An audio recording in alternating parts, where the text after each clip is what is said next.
audience. Okay, and then there. Okay.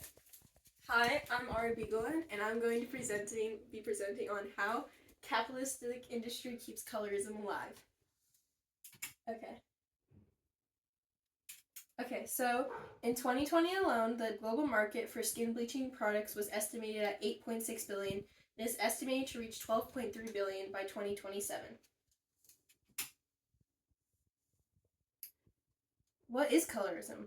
Colorism is defined by many as the practice of favoring lighter skin over darker skin. This preference for lighter skin can be seen within any racial or ethnic group and is a global phenomenon with roots in not just racism but classism as well.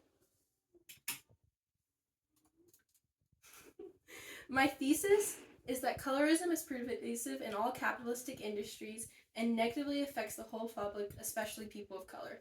Due to this phenomenon, these individuals deal with unrealistic beauty standards, a lack of opportunities, and low self-esteem, making it clear that industries must stop this prejudice and include a more accurate and positive representation of all skin tones. First, I will delve into how capitalistic industry creates unrealistic beauty standards for people of color. Okay. Colorist advertising is everywhere, but is especially present in Asia, where corporations are taking advantage of a long-standing societal inclination towards light skin. These companies perpetuate beauty standards that exclude and marginalize individuals with darker skin. In a study by Sahana Hydersheth, a SIT student, interviews were conducted among women from Mumbai, India, ages 18 to 30.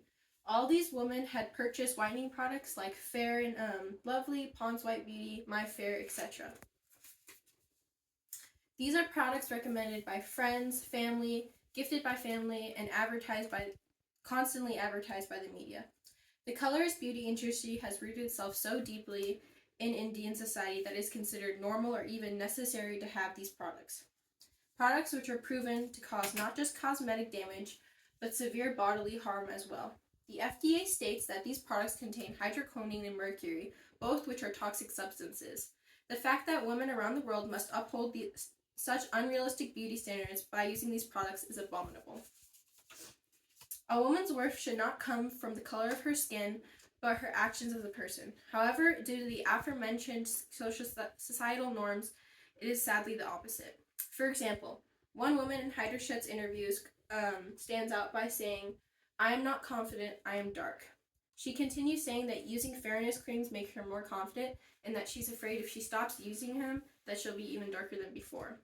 Her response is a result of the industry pushing the idea of using outer transformation as a mode for inner transformation.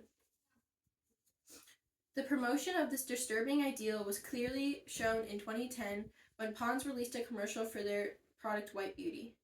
In this commercial, a dark-skinned woman is left by her boyfriend for a lighter-skinned European-looking woman, and she's only taken back when she used the Pond's product to lighten her skin. This ad is only one of thousands that fuel rampant colorism in India, feeding into the message that a woman cannot be intelligent, confident, successful, or in this case loved, until they are also fair. It is simply unfeasible to imagine someone hiding their true skin tone in order to be respected in society. However, corporations continue to create an extremely lucrative market that profits off women's insecurities that they purposely manufacture, instead of creating inclusivity and positive representation for all people.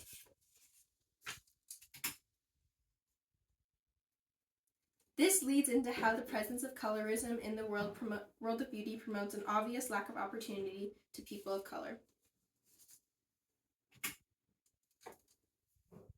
This lack of opportunity is apparent when looking at luxury brands like La Mer or La Prairie. These companies are worth millions, but are much less likely to sell competent shade ranges.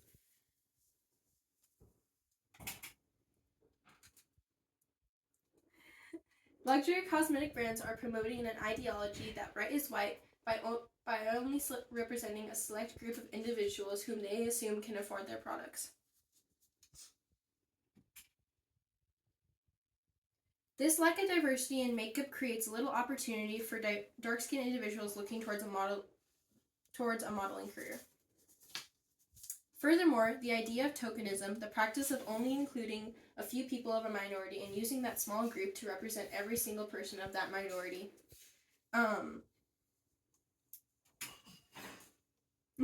also works against dark-skinned models. Pudding wrote that in the past 19 years on the cover of Vogue, out of the 5 darkest models, 3 were of Lupita Nyong'o. However, the 5 lightest models were of 5 different people. As shown in this graph, that is Lupita Nyong'o. When using a bit of attention, one can see that in this time span of 19 years, Vogue is not as diverse as it claims to be, with most models of color being light-skinned individuals. The concept of tokenism affects models at a personal level and their success greatly. One can see this exemplified with dark-skinned model Raven Sketsnader.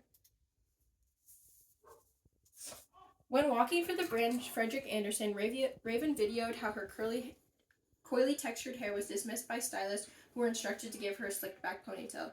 As she noticed the stylist's lack of knowledge for 4C hair, a hair type commonly seen on deeper skin tones, she gave advice which was then tuned out while the stylist cluelessly prodded at her hair, until she was left with a half-heartedly done job. Ultimately, she walked down the runway with an afro texture in the front and a silky hairpiece in the back that failed to blend in. This embarrassing footage then proceeded to go viral on social media, where many raged at the stylist. However, one must realize that this is not the fault of the stylist, but the colorist institution that targets them. There is a harmful ignorance in the industry because of tokenism. Dark skin and the features that come with it are not studied and practiced on as often as they should be. Not only is that unfair to the dark-skinned models in the industry who lose casting opportunities due to atrocious styling, it also perpetuates the idea that Eurocentric beauty standards are what one should strive for.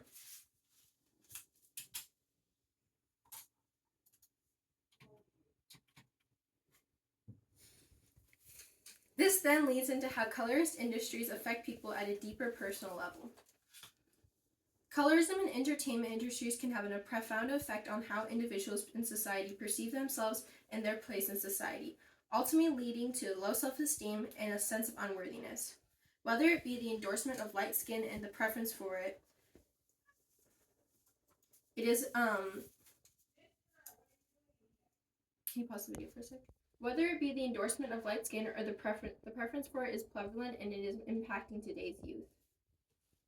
It can be found in popular artists' lyrics, interviews, and music videos. For example, Kodak Black is an American rapper with 23 million Spotify listeners, and this is a quote from him. Here's another one from A$AP Rocky, another US rapper with 20 million listeners and also married to worldwide famous billionaire Rihanna. There's an emphasis on these two artists following for a reason. With such wide audiences, they promote a colorist line of thinking to millions. One must realize the impact that these artists have on today's youth. Nicholas Adelaide, a Brown University student, speaks on this impact by citing a study done in psychology and music. When asking a focus group of 30 teen girls on the perception of light-skinned and dark-skinned girls, messages about skin tone in rap music and how those messages should be used, came this. Rap music shows a preference for light skin. It gives negative messages or none at all about dark skin, and the study overwhelmingly proved that music like that of Kodak Black promotes a colorist line of thinking to the African American community by negatively altering the youth's perception of themselves and their skin tone.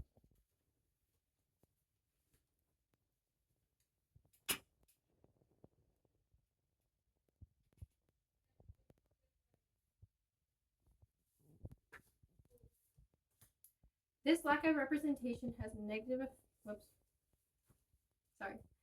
Some may argue that colorism is not pervasive in every capitalistic industry, and there have been efforts made to promote diversity and inclusivity. They might point to instances when people of color have succeeded in various industries, including entertainment, fashion and beauty.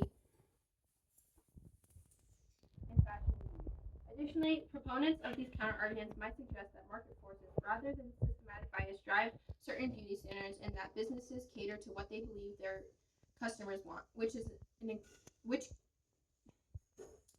can include a range of preferences. To start, even though dark-skinned people have succeeded in several industries, they are subjected to the aforementioned phenomena of tokenism. And while even tokenism is a very small step towards progress, colorism is still evident in many industries. Also, market forces don't absolve industries of their responsibility to challenge and change biased beauty standards. Okay. Racism, and specifically colorism, has not disappeared. It is all around us, on our billboards, runways, and TVs. Every capitalistic industry somehow profits off the psychological and physical abuse of dark-skinned people, leaving them with unrealistic beauty standards, a lack of opportunities, and low self-esteem. Systematic bias and underrepresentation continue to impact people of color, highlighting the need for more inclusive representation. Whether it be ethical advertising laws like those applied to tobacco and alcohol, or even just a post for awareness on social media, the faster change can happen, the more lives can be improved or even saved. Thank you. Does anyone have any questions?